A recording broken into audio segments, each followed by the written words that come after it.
Et si les animaux pouvaient parler comme nous, s'ils avaient une conscience un peu similaire à la nôtre, est-ce qu'on continuerait de les manger comme on le fait actuellement?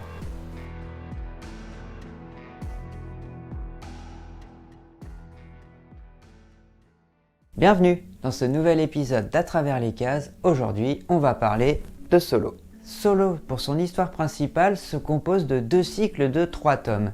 Le premier est apparu entre 2014 et 2017 et le second entre 2019 à 2023. Après, il y a plusieurs spin-offs et histoires annexes, mais j'en ai lu qu'un, donc je peux pas trop vous en parler. Oscar Martin, l'auteur, s'est fait connaître à partir de 1986 en travaillant sur l'adaptation en BD de Tom et Jerry, et ce pendant 20 ans. Il va également travailler pour le journal de Mickey et sur quelques numéros de Woody Woodpecker. Tout ça va l'amener à collaborer avec les studios d'animation, ce qui aura son importance pour la suite. Il écrira sa première série en 2006, La Guilde, qui rencontrera un petit succès. Comme vous avez pu le comprendre, Oscar Martin est très doué pour ce qui est de dessiner des animaux anthropomorphes. En même temps, il y en avait dans toutes ces histoires, donc il doit bien être doué pour ça. Le tome 1 s'ouvre sur un jeune rat anthropomorphe, Solo, en train de faire l'appât lors d'une partie de chasse avec son père. Après avoir abattu la créature, ils sont attaqués par un groupe de mustélidés qu'ils parviennent à éliminer, genre des loutres ou des putois, puis par des chats noirs qui les forcent à fuir. On découvre donc un monde où les dangers sont nombreux et divers.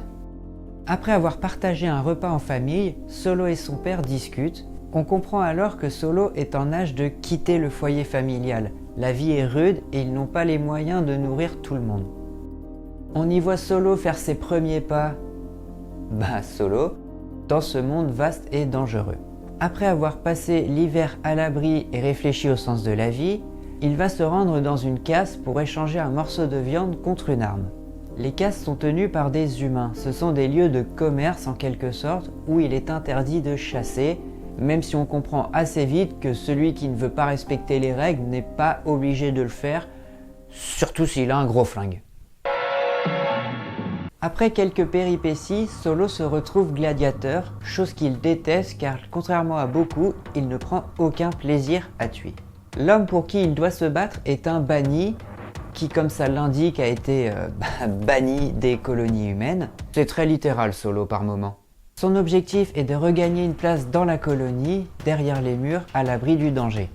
Et pour cela, Solo est un très bon moyen d'y parvenir. Solo finira par regagner sa liberté et reprendra la route plus fort mais surtout plus taciturne. Cette expérience va le marquer profondément. Son voyage va finir par le mener à un petit village peuplé de rats, et c'est dans ce village qu'il fera l'une des rencontres les plus importantes de sa vie, celle de Lyra. C'est là-dessus que se termine le tome 1. Je suis pas trop rentré dans les détails parce que comme vous l'avez vu, il se passe beaucoup de choses déjà. En résumé, quitte le cocon familial, trouve une caverne pour hiberner, fait du commerce, casse des gueules, se fait capturer, devient gladiateur, casse des gueules, gagne sa liberté, tombe sur un village de rats, trouve la rate de sa vie. Et on en est qu'au tome 1. Le monde de Solo est un monde post-apocalyptique aride sans aucune végétation, ce qui fait que la seule source de nourriture, c'est la viande. Et donc chaque rencontre est dangereuse car il est probable que l'autre tente de vous tuer pour vous manger. La violence est omniprésente et même encouragée. Les diverses espèces ne cohabitent pas entre elles, elles se chassent, que ce soit pour manger, récupérer du matériel ou parfois, même un peu trop souvent, par plaisir. La vie ne semble plus avoir de valeur dans ce monde. Et ce n'est clairement pas prêt de s'arranger car dans les tomes suivants, les humains ont un plan. Ils prévoient de capturer des rats afin de les élever en captivité et de créer des fermes de nourriture. Ce qui va bouleverser le monde et créer des interrogations profondes. Tout au long de l'histoire, les pensées de Solo nous accompagnent, créant une empathie grandissante envers ce personnage. On assiste à ses réflexions, ses interrogations. Au final, Solo est une œuvre plus profonde qu'il n'y paraît au premier abord. Les dessins dans Solo, c'est beau. On voit bien qu'Oscar Martin est un expert pour dessiner des animaux anthropomorphes, plus qu'à pour les humains d'ailleurs. Les expressions, le style un peu cartoon permettant de bien comprendre ce qu'il se passe sans pour autant rendre le truc enfantin sont vraiment convaincants. Et le travail sur les couleurs est lui aussi impeccable, nous plongeant dans cet univers aride. Comme je vous l'ai dit, il a collaboré avec des studios d'animation au cours de sa carrière et ça se sent notamment au niveau des combats. Ces scènes sont particulièrement efficaces, on nous montre les mouvements avec précision tout en conservant l'intensité et la brutalité des affrontements.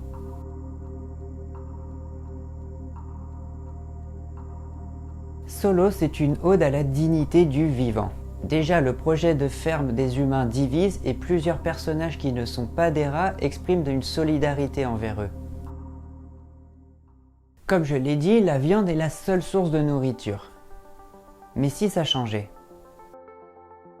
Est-ce que tout le monde serait prêt à changer de mode de vie? Certains ont tout intérêt à ce que la situation reste telle qu'elle est, ça leur permet d'avoir certains privilèges. D'autres encore refuseraient le changement juste par principe ou par conviction. Et du côté de ceux qui veulent faire bouger les choses, quelle voie emprunter? Celle de la violence en imposant ses idées par la force? Ou alors tenter une approche pacifique en montrant que d'autres modes de vie sont possibles, que la cohabitation est possible? Mais une telle approche est-elle possible dans un monde qui s'est construit autour de la chasse et de la violence?